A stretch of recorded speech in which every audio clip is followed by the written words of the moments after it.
Hello students, आज हम वृत्त से संबंधित क्वेश्चन करेंगे। ये कक्षा 10 का एक बहुत इम्पोर्टेंट टॉपिक है और भी विद्यार्थी अगर इस टाइप के क्वेश्चन सीखना चाहते हैं तो उनके लिए भी ये क्या है, बहुत इम्पोर्टेंट है। तो चलिए हम क्वेश्चन देखते हैं। यहाँ पर क्वेश्चन दिया गया है कि एक बिंदु Q से वृत्त पर स्पर्श रेखा की लंबाई 24 सेंटीमीटर और Q की केंद्र से दूरी 25 सेंटीमीटर है। वृत्त की त्रिज्या बताइए, या कि वृत्त की त्रिज्या ज्ञात कीजिए। तो अब यहाँ पर हमें जो इन्फॉर्मेशन दी गई है उसके अनुसार हम क्या बनाएंगे, एक फिगर ड्रॉ करेंगे, एक चित्र बनाएंगे। तो यहाँ पर एक पहले का आप वृत्त बना लीजिए, ठीक है।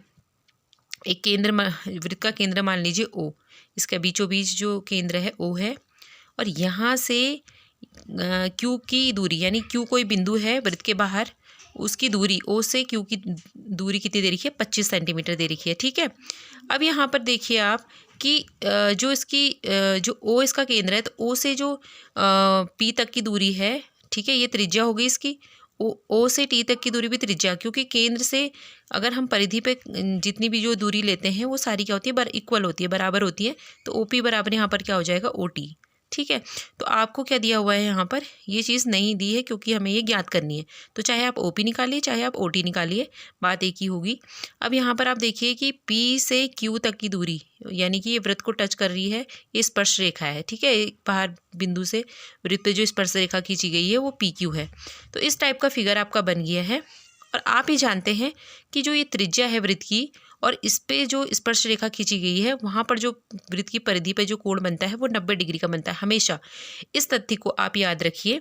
कभी कभी कक्षा 10th में 1 नंबर का क्वेश्चन पूछ लिया जाता है कि त्रिज्या और स्पर्श रेखा के बीच जो कोण बनता है वो कितने डिग्री का बनता है, तो आप वहाँ पे 90 लिखेंगे। तो यहाँ पर क्या है, जब 90 डिग्री का एंगल आपको मिल गया तो इसका मतलब वो ये त्रिभुज क्या हो गया, समकोण त्रिभुज हो गया। तो OPQ ले लीजिए या नीचे वाला ले लीजिए, क्योंकि नीचे वाला इसलिए नहीं लेंगे क्योंकि यहाँ पर मैंने ऊपर वाला ले रखा है, आप नीचे वाला भी ले सकते हैं। क्यों? क्योंकि OPQ और ये QT ये जो होते हैं बराबर होती है स्पर्श रेखाएं, इनकी जो दूरी होती है वो बराबर होती है।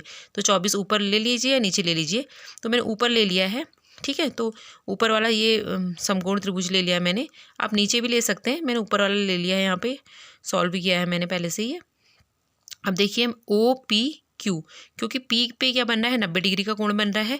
तो यहाँ पर त्रिभुज आप OQP नहीं ले सकते, आप OPQ, ये सही तरीका है इसका लेने का। तो OPQ में आप देखेंगे कर्ण का वर्ग, ठीक है, पाइथागोरस प्रमेय लगाएंगे। क्यों?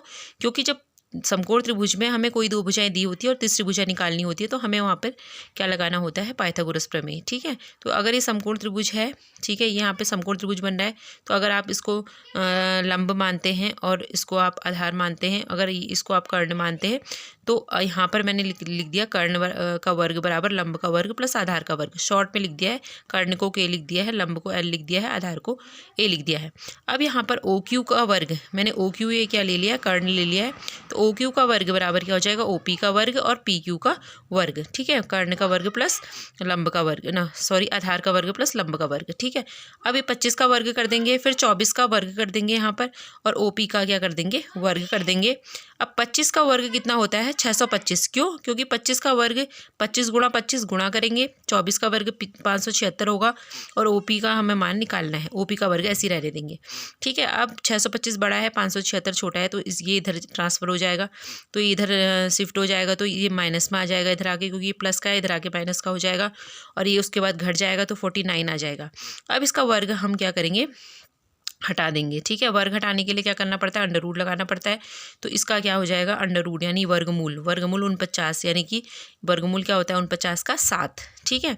तो यहाँ पर आंसर क्या आ जाएगा, 7। OP का मान आ गया आपका 7, OTB क्या हो जाएगा 7, यानी कि इसकी त्रिज्या क्या आई, 7 सेंटीमीटर। तो यहाँ पर मेन जो आपको याद रखने वाली बात थी, पाइथागोरस प्रमेय सबसे पहले तो, और ये याद रखना कि त्रिज्या और स्पर्श रेखा के बीच 90 डिग्री का एंगल बनता है। और जैसे जैसे इसने बोला वैसे वैसे हमने चित्र ड्रॉ कर दिया है। तो इस प्रकार आप इस क्वेश्चन को सॉल्व करेंगे।